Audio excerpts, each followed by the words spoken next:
I'm Casey Claiborne. Thanks for watching this CrimeWatch YouTube exclusive, where we take a look at some of the crime stories making headlines across Texas. We begin with new details as an investigation continues in the case of an escaped inmate.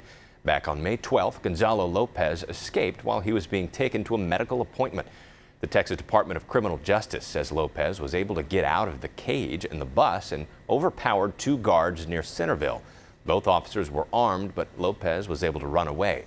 Lopez managed to evade law enforcement for almost 3 weeks. While on the run, he killed a family of 5, including 3 children in Centerville.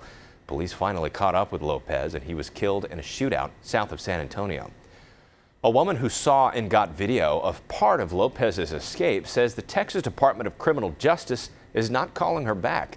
And as Fox's Randy Wallace reports, what she says she saw doesn't match up with the official story. I told Braxton that. I said, Braxton, this inmate is running from this bus. He's escaping. I said, get your camera out. What Melanie Tieperman says she saw and her 11-year-old son recorded doesn't match with what TDCJ says happened on May 12th when convicted killer inmate Gonzalo Lopez escaped. TDCJ says the 2 guards on the bus chased after Gonzalez and fired shots at him. Did you see anybody, any law officers chasing after him? No.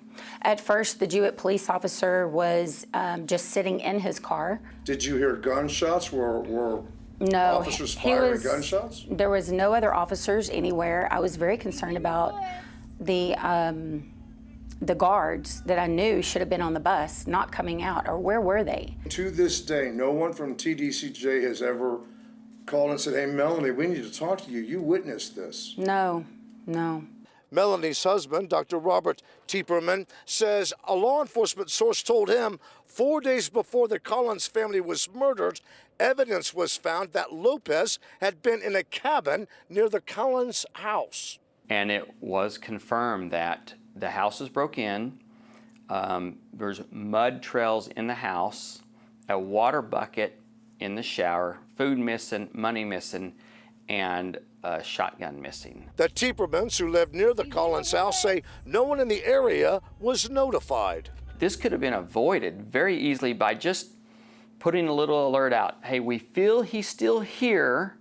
Everyone go back into lockdown. The people that made these decisions not to let us know, are they going to be held accountable for those decisions? Because families are people's lives are lost now. A spokesman with TDCJ is adamant that the officers fired at the bus tires to disable the bus and fired at Lopez. He also points out this is still an ongoing investigation.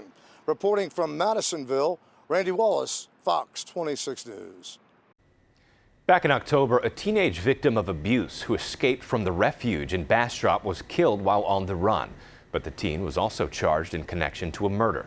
Fox 7 Austin Shannon Ryan spoke exclusively with the homicide victim's family, who say everyone involved has been robbed of justice. Take a look.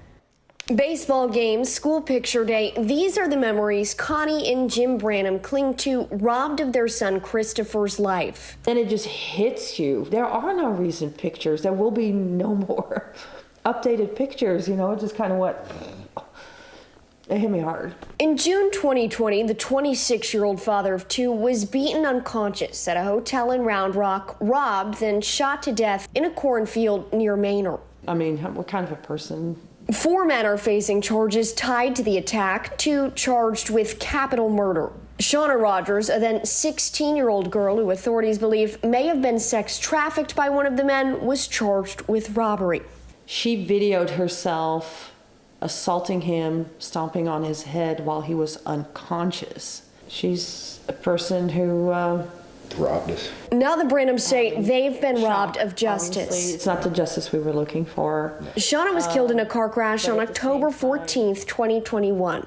Having run away from the refuge, a state-licensed facility for sex trafficking survivors. Whether she used a staff member's phone to facilitate the escape has been the subject of a state investigation.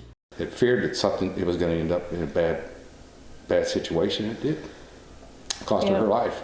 So something's broke. The state removed children from the refuge's care this March, involuntarily suspending the facility's license after 2 unrelated incidents. One involves an employee accused of selling nude photographs of 2 teenage victims of sex trafficking. The other involves multiple employees who reportedly helped 2 teens run away from the facility. If this is happening over there, there's more.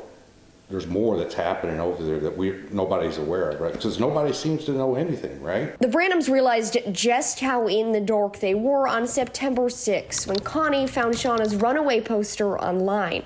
I just about had a heart attack. I mean, to our best knowledge, this juvenile was locked up, or at least in a secure facility where she wouldn't be allowed to leave. Shauna had been missing since August 14th. No one had notified the Branhams. Our victims' rights were extremely violated. Shauna had been staying at a hotel with her paternal grandmother on an authorized weekend visit when she ran away, taking her grandmother's phone. The following day, her grandmother filed a report with the Bastrop Police Department.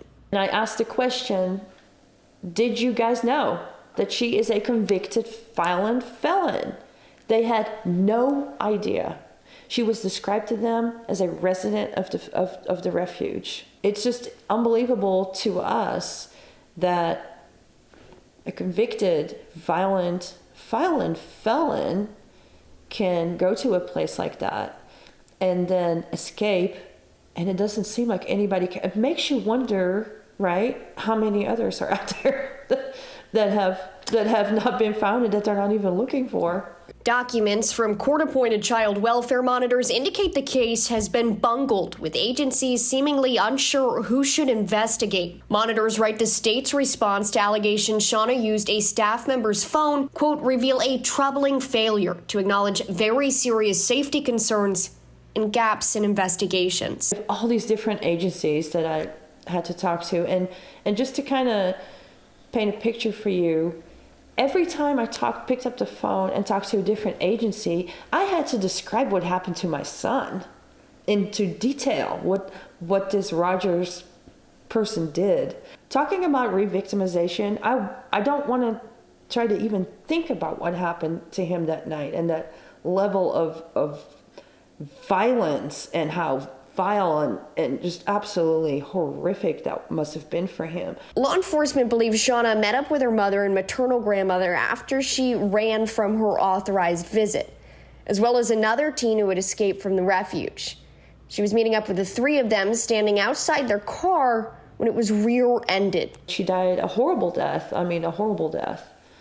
And like I said, I mean, that's not what we were looking for. That's not the justice that we were looking for. So we feel robbed of our minimal sense of justice. At the time of the crash, U.S. Marshals had been closing in on Shauna. A longtime victim of sexual abuse, she was being sex trafficked once again, and they used online advertisements to locate her. Do you feel like the justice system failed you and your family?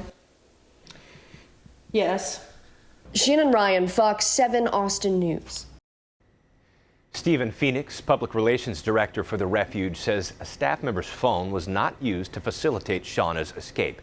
He gave us this statement: the death of Shauna Rogers was a terrible loss for our community, even though it happened when she had been released from our supervision for that weekend and no employees were involved when she ran away.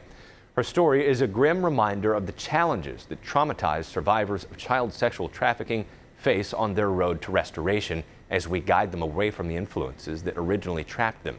That is why we work so hard at the healing process for the girls in our care. That is also why we and our vast community of supporters are so dismayed by the interminable delay in the restoration of our license and deeply disappointed that the perpetrator reported for the January exploitation still has not been arrested 126 days later. Fox 7 is told 75% of the refuge staff has recently been laid off.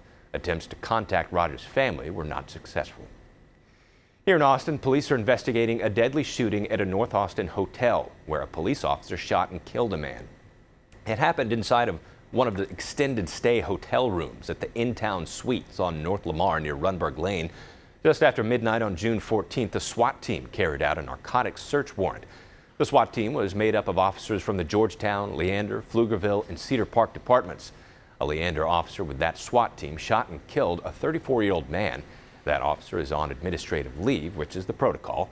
No officers were injured in the shooting. The identity of the man killed has not been released. Austin police are warning people about a recent uptick in jugging cases. Jugging is when a suspect follows a victim from the bank or ATM. Then they approach the victim, often threatening or assaulting them while demanding money. During the last year, APD says there have been at least 62 cases of jugging at banks like Wells Fargo, Chase, and Bank of America. Some tips from police: put your phone down, keep your head on a swivel, lock your car doors when you get inside, and call 911 if you think you're being followed. We now know the identity of a man who opened fire at a summer youth camp near Dallas before being shot to death by police. Officials say he has a very lengthy criminal record. Alex Boyer from our sister station in Dallas has the story. This is the man police say walked into the Duncanville Fieldhouse Monday morning as summer camp was underway and started shooting. He's 42-year-old Brandon Ned, a convicted felon. It just messed me up. It messed me up. And my heart go out to all the family to cheering that is safe and sound. William Burse was washing his car nearby yesterday when he heard the gunshots. He ran over to see if he could help. Duncanville police officers were already on scene.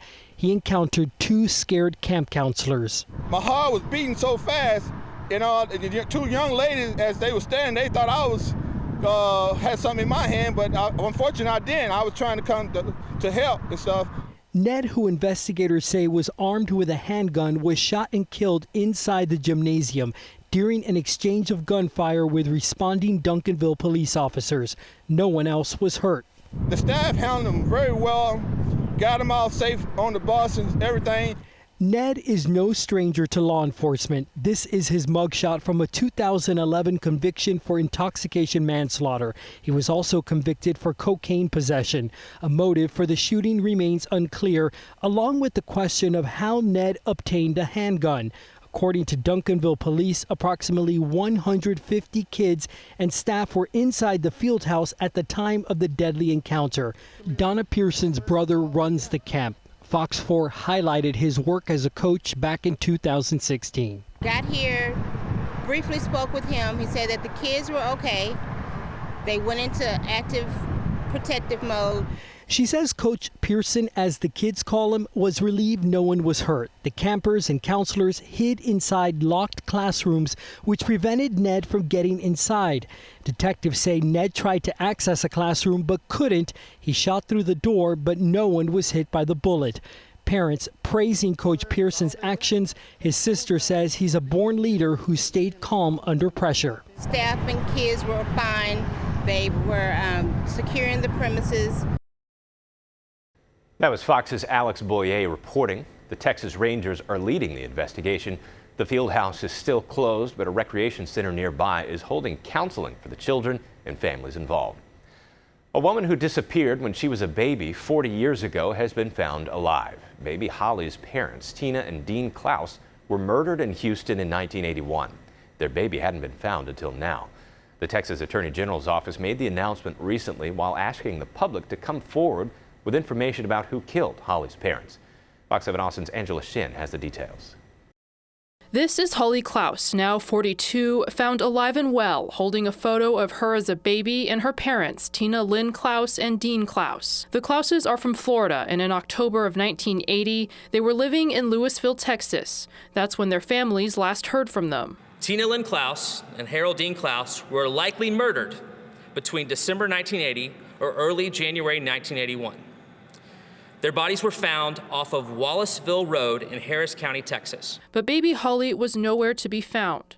The Texas Attorney General's office says Holly was left at a church in Arizona by what they call a nomadic religious group. They were wearing white robes and they were barefoot.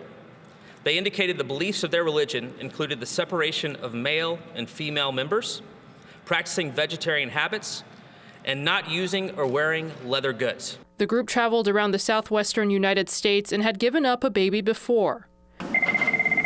In late 1980 or early 1981, the Lynn and Klaus families got a phone call from someone who said they were Sister Susan. Sister Susan said the couple joined their group and asked for money in exchange for giving their car back. The families met a group who appeared to be part of the religious group at Daytona Racetrack but called authorities. The police purportedly took the women into custody, but there's no record of a police report on file that has been found as of yet. Given the age of this case, that is common. We're still on the hunt for that police report. The car was theirs, a 1978 two-door red AMC Concorde. 40 years later, in 2021, a forensic genealogy company used DNA to identify the couple's bodies. Officials say the family that raised Holly are not suspects. While Holly has been found, the question remains, who killed Dean and Tina? We're asking for help from the public because we have yet to solve this particular crime. In a statement, Donna Casasanta, Holly's grandmother, says in part, finding Holly is a birthday present from heaven since we found her on Junior's birthday. I prayed for more than 40 years for answers, and the Lord has revealed some of it. We have found Holly. Thank you to all of the investigators for working so hard to find Holly. That was Fox 7 Austin's Angela Shin reporting. Officials did not take any questions after that press conference because they say it's an ongoing investigation. According to the Cushing Citizen newspaper in Cushing, Oklahoma, Holly lives in Cimarron Valley in Oklahoma. If you know anything about this case, we have the contact information for the AG's office and a link below the video. Thank you for watching this Fox 7 Austin Crime Watch. You can find more stories on our website, fox7austin.com, or on the Fox 7 Austin YouTube channel. Our exclusive Crime Watch stories run each Monday on the Fox 7 Austin News at 9 show.